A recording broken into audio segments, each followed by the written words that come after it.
This is your 2-minute recap of episode 2 of The Bachelorette. So they were not expecting all these guys to stay, so they are sleeping on the couches and the floors because the mansion is just not big enough. They ended up having a group date, which I feel like was planned last minute because it was so cheap. All the men are forced to wear Speedos and participate in this beauty pageant, talent show. Honestly, it was a little cringe. From that group date, 6 guys get to spend more time with the women, including Jason, who tells Rachel that he is strictly there for Gabby. Logan's also on the date and decides to kiss both Gabby and Rachel. However, Rachel decides to give her rose to Logan, and Gabby's rose goes to Johnny. We get our first one-on-one of the season, Jordan V and Rachel.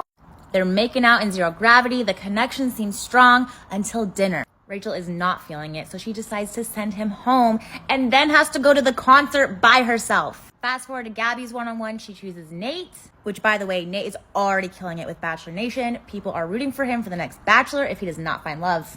There's a helicopter, there's a hot tub, there's chemistry. We also find out that Nate has a 6-year-old daughter.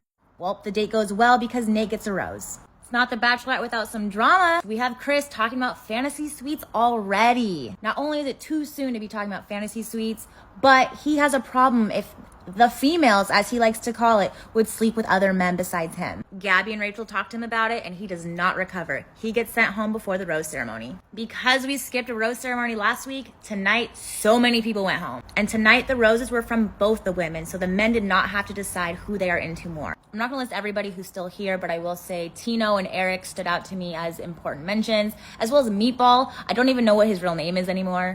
And that concludes episode 2.